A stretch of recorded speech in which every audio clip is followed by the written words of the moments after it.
अस्सलाम वालेकुम। Microsoft Excel के कोर्स की आज ये तीसरी वीडियो है। इस कोर्स में आज जो हम डिस्कस करेंगे उसमें है कि हम किस तरह नई रो को इंसर्ट कर सकते हैं। किसी रो को अगर हमने डिलीट करना हो तो वो हम किस तरह डिलीट करेंगे। किसी रो को हाइड करना हो तो वो हम किस तरह हाइड कर सकते हैं। इसी तरह हम कोई एक न्यू कॉलम भी ऐड कर सकते हैं जहाँ हमें ज़रूरत हो।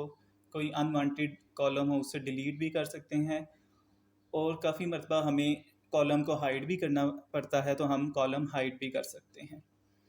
एंड पे हम जो डिस्कस करेंगे वो हम ये देखेंगे कि माइक्रोसॉफ्ट एक्सेल में हम फार्मूलाज जो हैं वो किस तरह लिखते हैं।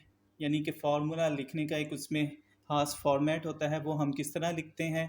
तो हम फार्मूलाज को भी आज से हम स्टार्ट कर देंगे। सबसे पहले हम देखते हैं कि हम किस तरह नई इंसर्ट करा सकते हैं। इसके लिए आप देखें कि फॉर एग्ज़ाम्पल मैंने ये 1 और 2 जो है ये इधर लिखा हुआ है और मैं कोई एक डाटा एंट्री भूल गया हूँ और जो कि इस 1 और 2 के दरमियान में एक डेटा जो है वो आना था। तो अब उसका एक ये तरीका है कि मैं इस सारे जो डाटा को डिलीट करूँ और दोबारा से जो है वो लिखना स्टार्ट करूँ। लेकिन माइक्रोसॉफ्ट एक्सेल हमें ये जो है वो अपॉर्चुनिटी प्रोवाइड करता है कि हम एक नई यहाँ पे ब्लैंक रो इंसर्ट करा सकते हैं। तो वो इस तरह है कि आपने अगर इस जगह पे अगर आपने नई रो इंसर्ट करानी है तो आप इस साइड पे अपना जो है वो माउस का कर्सर लेके जाएं, राइट क्लिक करें। राइट क्लिक करें तो आपको इधर जो है वो नीचे ऑप्शन नज़र आ रही है इंसर्ट की। इंसर्ट के ऊपर जब आप क्लिक करेंगे तो ये देखें आपकी इधर एक ब्लैंक नई जो है वो रो जो है ये ऐड हो गई है। इसमें आप अगर कोई भी मिसिंग डाटा जो था आपका अगर आप लिखना चाहें तो आप वो मिसिंग डाटा यहाँ पे ऐड कर सकते हैं। तो इस तरह हम नई रो को इंसर्ट करा सकते हैं। अब दूसरा हमने जो देखना था वो है डिलीट रनिंग रो। कोई एक डिलीट आपने रो करनी है तो आप उसको इजीली डिलीट भी कर सकते हैं। तो इसी तरह आप जो सी रो को आपने डिलीट करना है उस रो को, ये अगर 3rd नंबर वाली रो को डिलीट करना है इसको सिलेक्ट करें, राइट क्लिक करें तो यहाँ पे ये डिलीट की ऑप्शन आ रही है तो वो रो जो है आपकी डिलीट हो जाएगी। थर्ड पे है अगर हमने किसी रो को हाइड करना हो। हाइड का ज़्यादातर फंक्शन जो है तब यूज़ होता है कोई फॉर्मूला का, जब हम एक टेबल बनाते हैं तो उसमें जो कुछ जो है कैलकुलेशंस वाले जो रोज़ या कॉलम्स होती हैं उसको हम हाइड कर देते हैं और जब सिर्फ मेन कैलकुलेशंस वाले कॉलम्स होते हैं या रोज़ होती हैं उनको शो किया जाता है। तो इसको हाइड करने का तरीका यह है, फॉर एग्ज़ाम्पल मैं इस रो को हाइड करना चाहता हूँ तो मैंने इस रो पे जाना है, राइट क्लिक करना है और ये आप देखें सेकंड लास्ट पे ऑप्शन आ रही है हाइड की, तो मैंने इसको हाइड कर देना। तो आप देखें आपको वो जो रो जो है वो इधर मौजूद है बैक एंड पे लेकिन आपको नज़र नहीं आ रही। तो इस तरह ये रो हाइड हो गई है। अगर मैंने इस रो को अनहाइड करना है तो वो उस रो पे आपने जाना है, राइट क्लिक करें आप,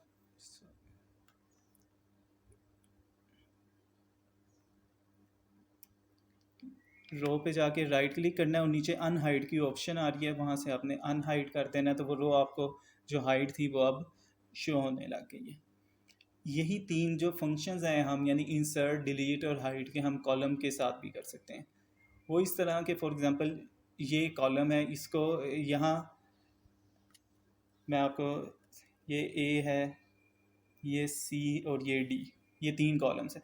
ए और सी के दरमियान अगर मैं एक नया कॉलम बी जो है वो इंसर्ट कराना चाहता हूँ तो उसके लिए फॉर एग्जांपल मैंने यहाँ पे एक नया कॉलम इंसर्ट कराना है बी का, राइट क्लिक करूँगा इंसर्ट की ऑप्शन पे और यहाँ पे आप जो है एक नया कॉलम जो है वो इंसर्ट करवा लेंगे। अगर आपने ये कॉलम जो है वो डिलीट करना है, राइट क्लिक करें और डिलीट की ऑप्शन से उसको आप डिलीट भी कर सकते हैं।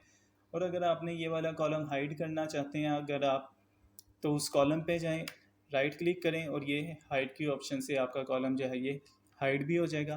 अनहाइड के लिए उसी तरह अनहाइड की ऑप्शन आएगी, उसी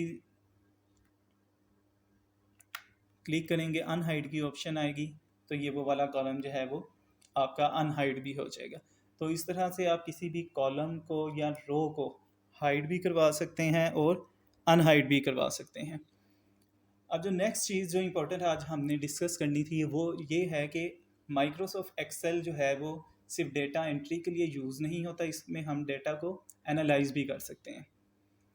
एनालाइज में के लिए जो है वो डिफरेंट जो है वो फार्मूलाज भी यूज़ होते हैं, मैथमेटिकल फार्मूलाज जो है वो यूज़ हो सकते हैं।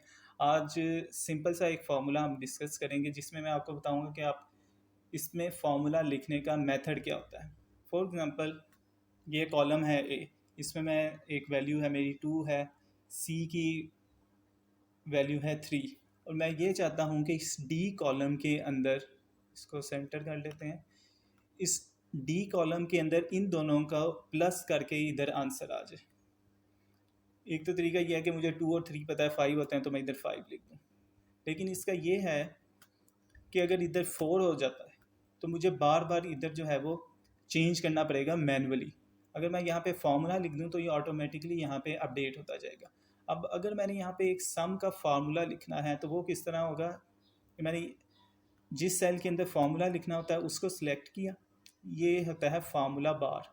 फार्मूला बार में गए, फार्मूला लिखने का एक्सेल में जो मेथड है वो ये है कि आपने इक्वल से हमेशा सारे फार्मूला स्टार्ट करने हैं। सबसे पहले आपने इक्वल का साइड जो है वो यहाँ पे डालना है, उसके बाद अब आप ब्रैकेट डालें।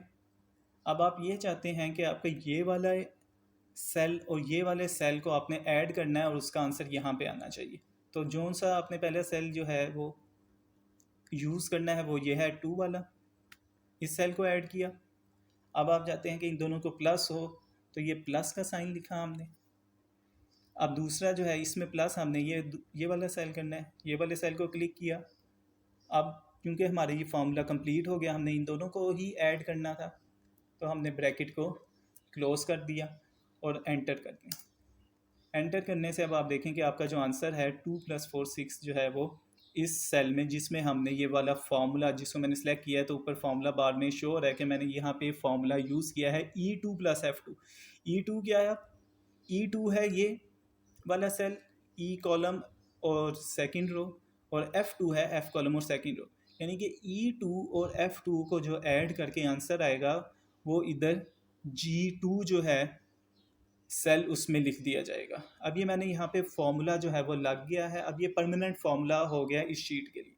अब जब भी मैं इन दोनों में अगर ए की जगह पे मैं 3 भी कर दूंगा तो 3 + 4 = 7, वो ऑटोमेटिकली अब फार्मूला इन दो सेल्स के अंदर जो सी भी वैल्यूज़ हम एंटर करेंगे वो उनको ऐड करता हुआ यहाँ पे अपडेट करता जाएगा।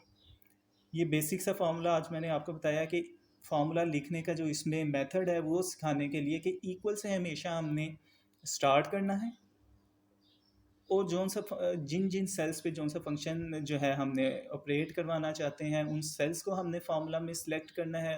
दरमियान में जो भी हमने प्लस माइनस मल्टीप्लाई है वो हम यूज़ करेंगे, उसका साइन यूज़ करेंगे, तो हमारा जो है वो फार्मूला जो है वो ऑपरेट होना स्टार्ट हो जाएगा। इसका एक सम के फंक्शन का एक और भी फार्मूला जो होता है वो माइक्रोसॉफ्ट एक्सेल जो है वो हमें देता है। उसमें ये है कि हम अगर मैं फॉर एग्जांपल यहाँ पे इस फार्मूला सम का ही लगाना चाहता हूँ तो इक्वल का साइन सबसे पहले डालेंगे।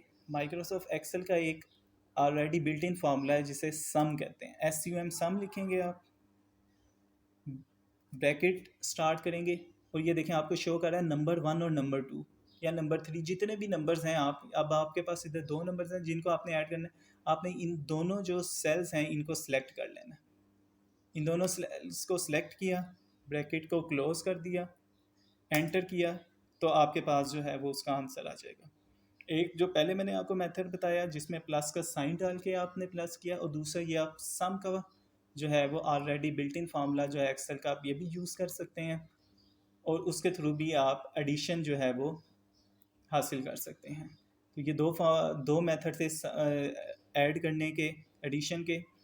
तो जो अब नेक्स्ट जो है वो लेसन होगा माइक्रोसॉफ्ट एक्सेल के इस कोर्स का, उसमें हम फार्मूलाज को मज़ीद डिटेल से देखेंगे, इस सम के फार्मूला को भी मज़ीद डिटेल से देखेंगे, सब्ट्रैक्शन को, मल्टीप्लिकेशन को, डिवीज़न कैसे की जाती है, और इन फार्मूलाज का टेबल के अंदर यूज़ कैसे किया जाता है, कहाँ पे ये फार्मूलाज जो हैं वो यूज़ किए जाते हैं, वो अब हम नेक्स्ट जो है वो इस लेक्चर में देखेंगे।